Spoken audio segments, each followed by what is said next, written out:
Alright, so this is going to be the first in a series of videos on how the game of LPA is played. I'm not going to do a lot of editing on it, so I apologize in advance if there's going to be some stutters or some things that aren't necessarily immediately clear, but I'll try to clarify as I go along. First of all, this shows a battlefield set up, ready for armies to be deployed. The players have already determined who the attacker and the defender are by the roll of a dice before anything happens. The attacker holds the initiative in the first turn. The defender has to set up on the board first.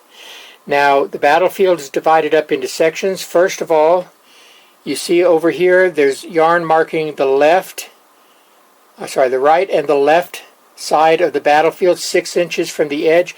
No troops can be deployed within that area, so there has to be some flank maneuver available. Also, the battlefield is divided into 3 sections where troops can be deployed. This larger section is for the defender, the smaller section here is for the attacker, and the area in between, 12 inches, is basically a neutral zone.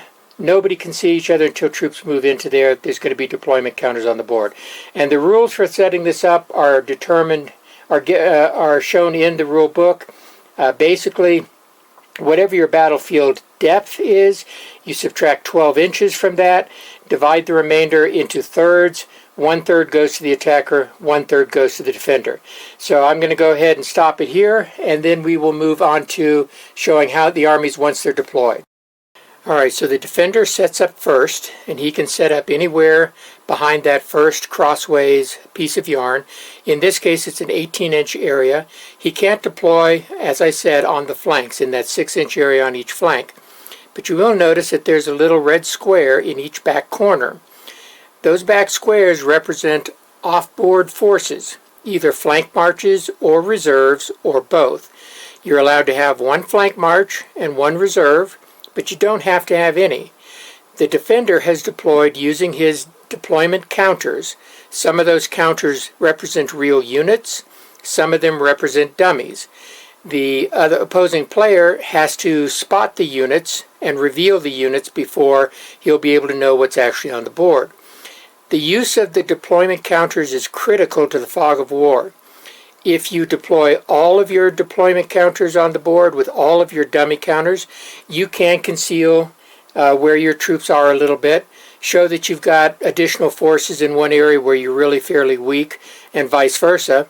But you can also deploy fewer of your dummy counters than you have to, and the enemy is still going to think that you've got as many dummy counters out on the board as you can, and that some of what's on the board is dummy. So you can suck him into an attack in an area that looks weak because he thinks some of them are dummies and some of them are real. So that's something you're going to have to play around with, but basically you get 1 deployment counter for each real unit and 1 dummy counter for every 2 real units. So in this case, well, this is we're doing this with the starter armies, so there are 11 brigades of infantry and cavalry.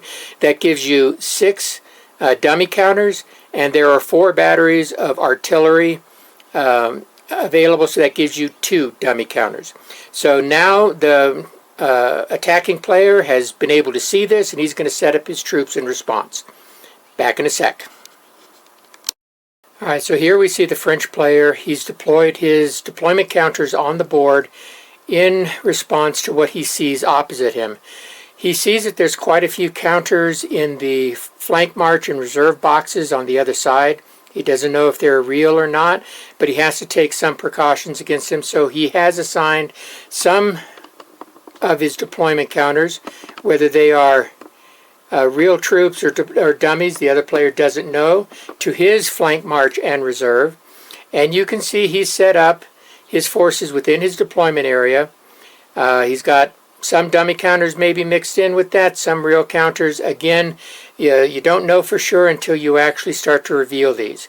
So now that the French player is on the board, we're going to go ahead and pull out the stuff we need to run a turn, and then we'll go ahead and get started with that.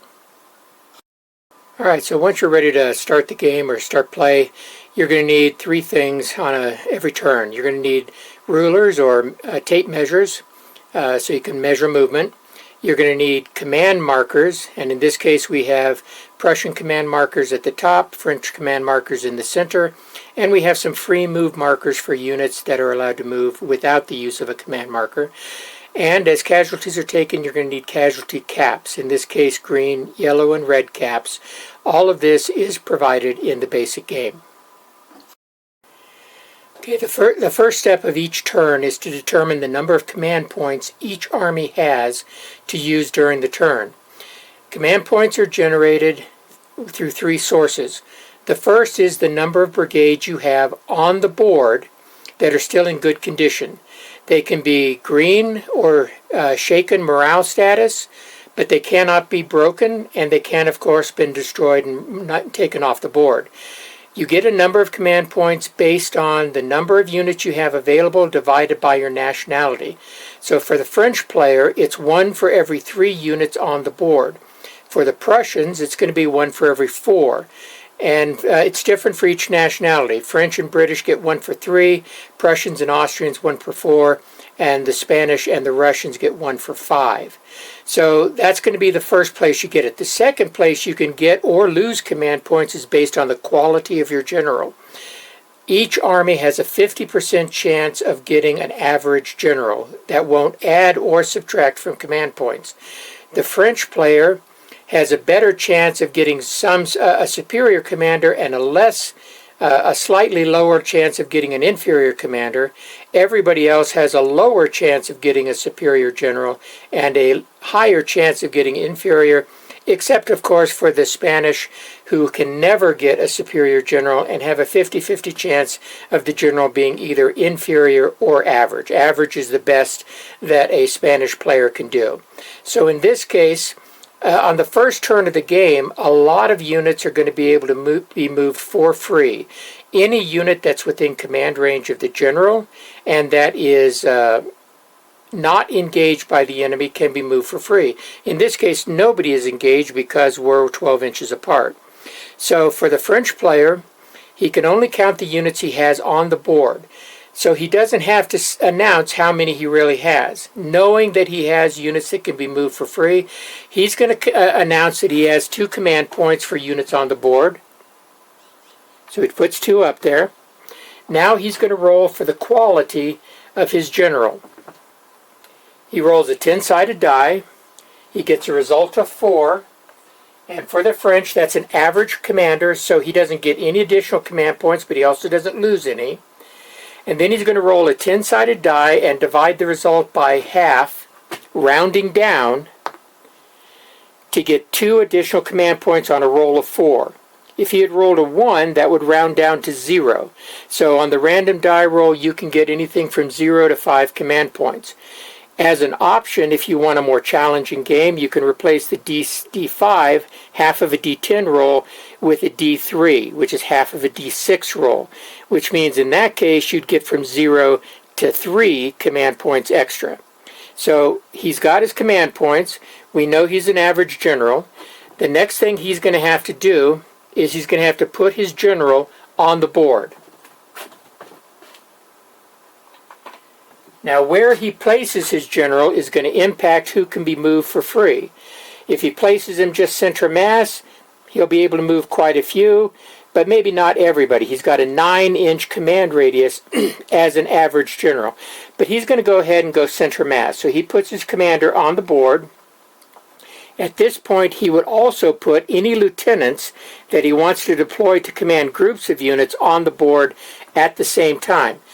Now, if he has a real flank march, one of his lieutenants has to stay off board to command that flank march. But in a regular battle, you wouldn't know how many units and therefore wouldn't know how many lieutenants a commander had. So you can put all of your lieutenants on the board, even if you have a flank march or a fake flank march. The other guy doesn't know that it's fake at this time. To start with, he's going to go ahead and put 2 of his lieutenants on the board next to his general.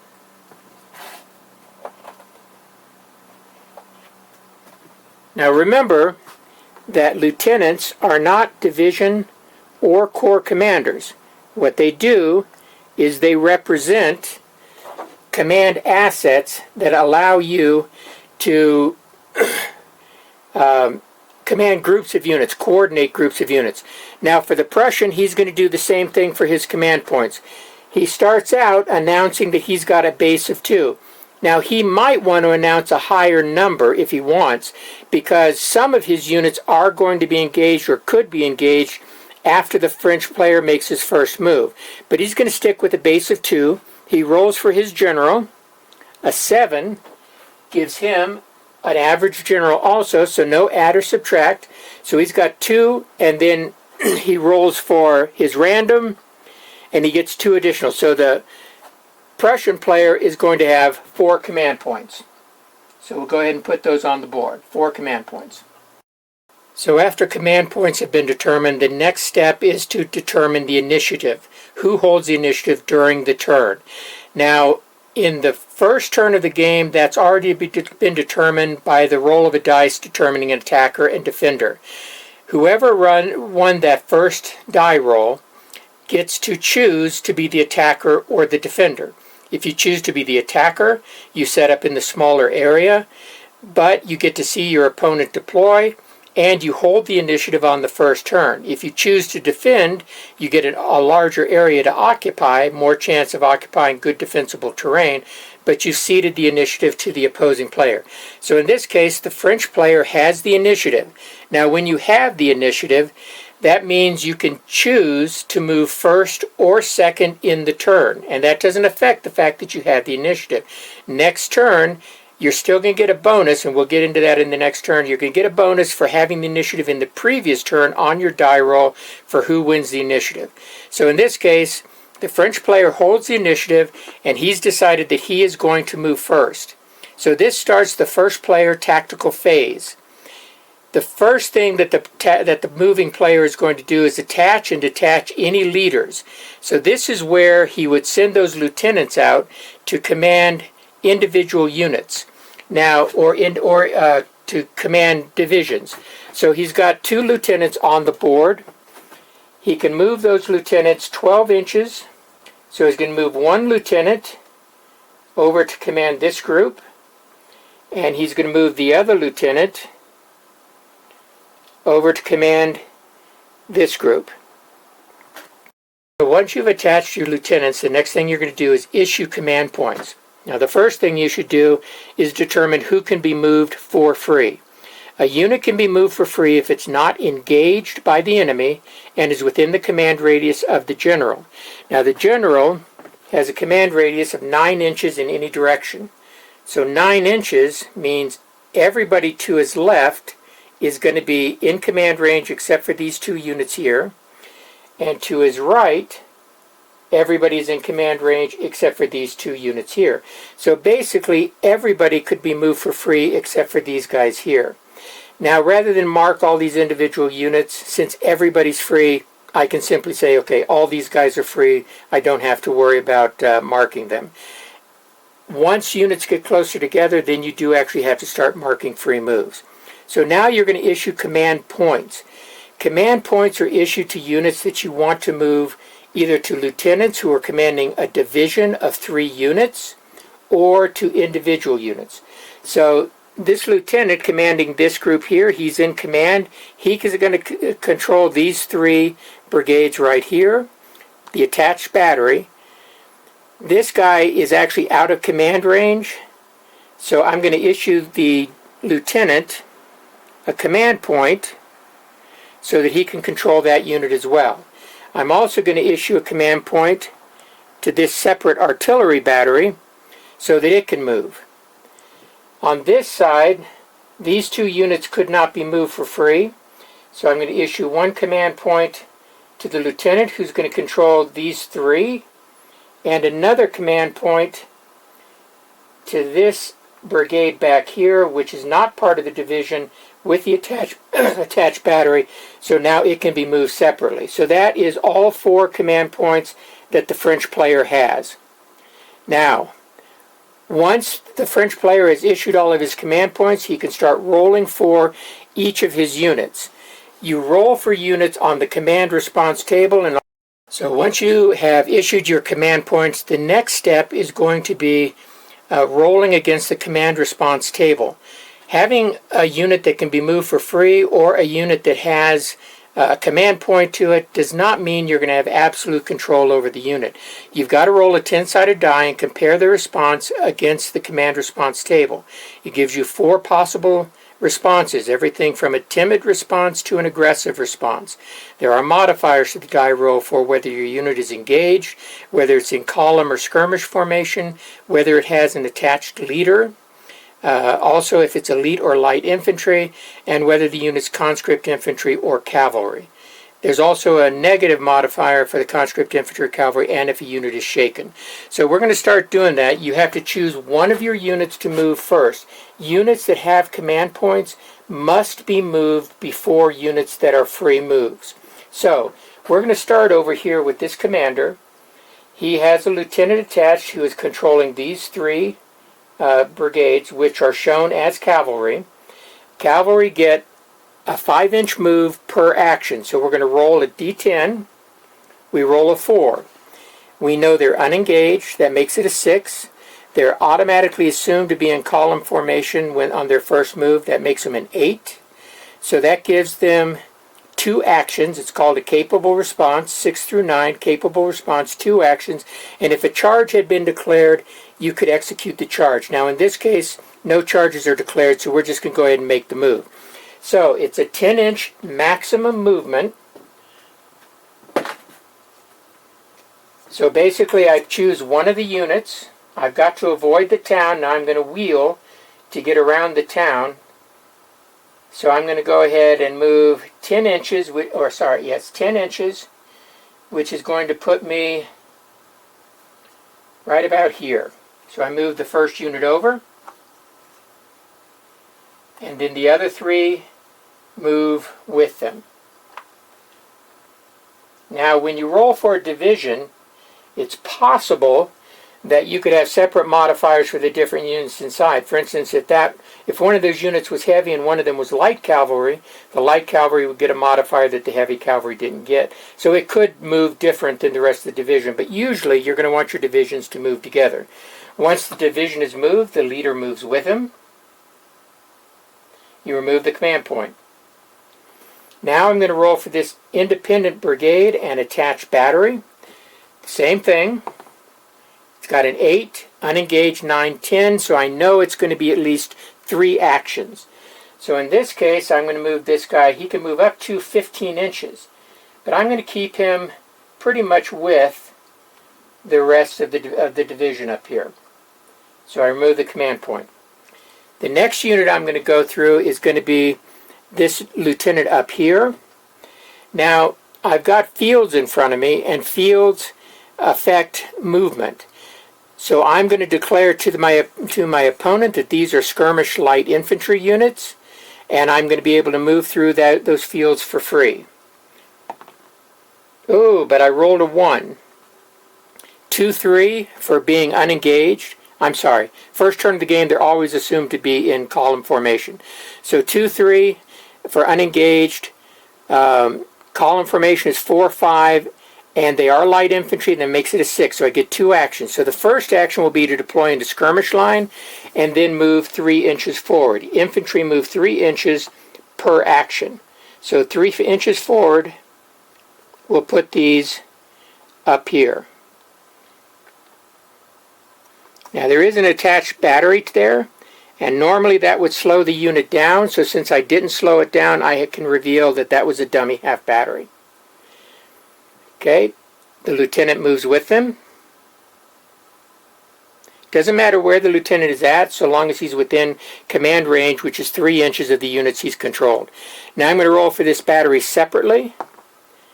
Rolls a 10, so that's going to be automatic 3 actions. There are no modifiers really for these guys. So he's going to go ahead and move 6 inches, and an artillery battery can change or end its formation, its facing, in any facing it wants. So it goes right to there. So everybody else that I'm rolling for is independent. They're also having to roll individual brigades because I don't have a lieutenant to coordinate movement. So the first thing I'm going to roll for is going to be, let's say, start with this infantry unit. And he's kind of going to set the tone for that big block, because if he moves forward a lot, I've got to be careful that he doesn't run out there by himself. So he rolls a 3, 4, 5 for being unengaged, 6, 7 for being in column. So that's going to give him 2 actions. 2 actions is about the average, so I'm going to assume all my guys are going to get that pretty easily. So I'm going to move him 2 actions forward to here. Now remember, these guys are all free moves. Normally they'd be marked with a free move counter, but I don't have to do that because so many of them are free moves. So I roll for the next guy. This is a brigade battery, a brigade with an attached battery. 2. But again, 3, 4 for being unengaged, 5, 6 for being in column is 2 actions. So he can go ahead and move up with his brother there. Now for the independent battery. Oh, now that's a bad roll for the battery. They get the unengaged bonus, but they don't have any formation bonuses. So that only gives him 1 action. So that kind of throws a wrench into my plans in that my supporting battery isn't going to be moving up as quickly. So he moves 3 inches forward. The next one I'm doing is going to be this unit here. Another bad roll, but for him, he's going to be a 5. 2 for unengaged, 2 for column. So that's only going to be 3 inches forward. So he'll move forward and support the battery. Now for these 3 guys back here, I know I'm going to get at least 1 action for any of them, so I'm just going to go ahead and move them up so that they're behind these guys here, 3 inches forward. And finally, for these 2 cav units, I'm going to go ahead. Actually, I'm going to leave those there for right now until I see what he's going to do. The last thing I'm going to do is I'm going to move my general. I'm moving him for where I think I'm going to need him for the next turn. And basically, I'm going to move him sort of off to the center here so he can control a little bit more easily these other guys. Okay. I can move him up to 12 inches, so he can get around the board pretty quickly. So that finishes the French player's movement. The next thing that would happen would be spotting. So we'll get into that here in just a second. So one thing I forgot to do, and this should have taken place before the French movement, was to roll for my flank march. You roll for your flank march even if you don't have one to maintain fog of war. What you do is you roll a 10-sided die. In this case, the French player rolled a 10. He's just going to write that down someplace, and next turn he's going to roll again. He keeps adding up those rolls until the total reaches 30 or more. On the turn it reaches 30 points, his flank march can come on the board. So I've rolled a 10, I write that down, and I'm ready to go on to the movement from here. Alright, so that should have been done before the movement. Alright, so once movement is complete, we're going to get into spotting. Units are deployed as dummy counters and as deployment counters that need to be revealed as units move into position where they can see the enemy. Line of sight is dependent on 2 factors, range and whether or not the person you're trying to spot is in some kind of cover, behind a hill, in a town, in a forest, something like that. So basically spotting range is 12 inches. That's why everybody starts out 12 inches apart, so everybody's a deployment counter when the game begins. So the moving player starts by choosing one of his units, this one here, and finding a unit that he can see that's within 12 inches. Now this unit is on the crest line, not behind it, so he can see at least part of it. So he's going to ask that this unit be revealed. It's going to be turned over, and that turns out that that is a Prussian line infantry unit. So that unit comes off the board, or that counter comes off the board, and a real unit goes in its place. Now that he's revealed that first unit, he reveals his unit. The French player reveals that this is a light cavalry brigade and a horse artillery half battery. So he takes the counters off and replaces them with a light cavalry brigade and its attached half battery. Now at this point, these real units are going to be able to see other units. This cavalry can reveal this artillery battery is real. It can see this conscript cavalry brigade right here is real, and that the horse artillery battery is real. It can't reveal this one because it's behind a friendly unit.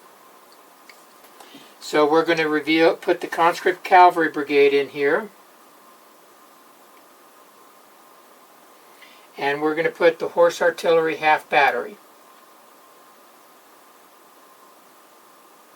So he's not revealed. This guy can't be seen, from that angle at least. This guy is also going to be able to spot. Now he can't spot this guy because he's looking through formed troops.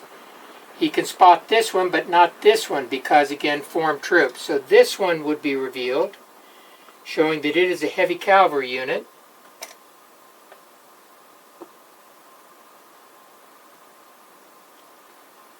The other two, like I say, are going to stay as dummy counters. Over here, this guy can see him, and him,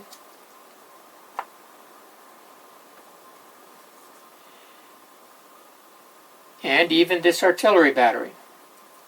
So this reveals a French line infantry brigade. Now I've got this marked as an Allied line infantry, but that's because I don't have enough light infantry dummy counters. So this is actually a half brigade of lights. And this is a foot artillery battery.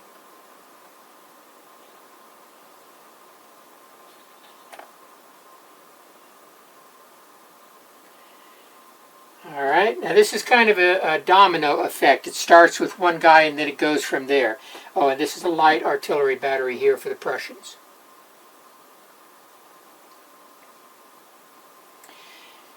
Now that these guys are revealed, they're looking straight through this gap between the two hills and they can see him. So he's revealed to be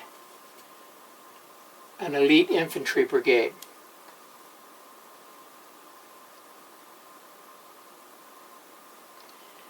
You can also see these guys up on the hill, which are revealed to be a line infantry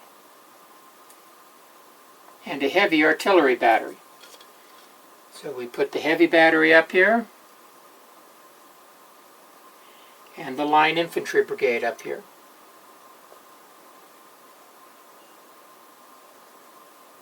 This unit is behind the crest of the hill, can't be seen. Over here,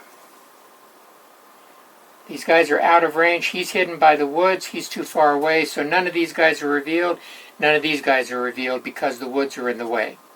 Okay, so we've revealed some of the units on the board. Still a lot of counters on here, so there's still a lot of uncertainty about what's real and what's not. Okay, that shows how the first reveal faction goes. So the next thing that happens is we're going to get into combat. Now the combat procedure is always going to be defensive fire, offensive fire, and melee resolution. Oh, by the way, before movement started, I should have announced any charges, but there were no charges because everybody was outside of 12 inches. Nobody could see anybody, so there were no charges. So now we're going to do defensive fire. So it's always going to be the artillery can fire, and then infantry can fire too if they're within 3 inches, but that's obviously not going to be the case now. So we're going to start with this. This is a heavy battery up on the hill. Artillery has a range, our heavy artillery has a range of 15 inches. The first 5 inches of that is considered to be point blank range. Out to 10 inches is considered to be effective, and out to 15 inches is long range. For a foot or horse battery, it is 4 inches for point blank, 8 inches for effective, and 12 inches for long range. So we start with this guy. He's within 10 inches. He can ignore the battery. Normally you fire at the closest target, but he can ignore the battery because the battery is considered skirmish, and he can fire at this formed unit here. He would normally get 4 points. He gets an extra point because he's a heavy battery, so he gets 5, and that's in column of march formation, so that's considered a 50% bonus. That makes it 7.5, so it rounds down to a 7. So he rolls for a 7 or less. He rolls a 7, so he inflicts 1 casualty on that light infantry unit. So I mark that with the green casualty on the back stand, left to right. All right, this battery up here, closest target is going to be the French line kind of to its front right. It is an attached battery. So it is measuring from the center front of the brigade it's attached to. It is within 8 inches. That's effective range. That's normally 4 points, but it is in field column. That makes it 50% bonus, makes it a 6, so a 6 or less. It rolls an 8, so it misses. The last fire is going to be this horse battery that will fire at the cavalry. It is a half battery. It is within 8 inches. So it would normally be 2 points firing. It gets a point extra, 50% bonus, so it gets 3 points because it's firing at a field column, so a 3 or less. 5, so it misses there. And again, it's a half battery, that's why it fired with less effect. All right, so that's all the the defensive fire. I did take a casualty here, so he has to take a morale test. Light infantry are 8s for morale, so an 8 or less is a good roll. He rolls a 2, that's fine. No other tests are needed. So now the French player can go ahead and fire back. Both of these batteries can fire, but they both moved. So they are going to fire at half effect. He's going to fire up on the hill. He is over 8 inches away, so he would be at long range. Normally that would be a 2. It goes down to a 1 because he moved. That's half effect. He's in column march formation. That'd be 50% bonus, but that's 1.5. It still is a 1. So he needs a 1 to hit. And he gets a 1. So he hits that guy up on the hill. Marked him. And finally the horse battery. It's a half battery. So normally it'd be 2 points for effective fire. 1 point because it's a half battery. 50% bonus, but it goes in half because it moves. So you need a 1 to hit there. And he misses. So this unit took 1 casualty. It does have a unit formed behind it within 1 inch, so that makes it supported. Normally it's a 7, so now it becomes an 8. And a 5 means it's okay. So that's all the fire and morale tests that take place for that. The last step would be, if any units were in contact, would be to resolve any melees, but there are no melees here, so that finishes the tactical phase for the French player. Now we're going to get into the second player. The Prussian player will start his tactical phase.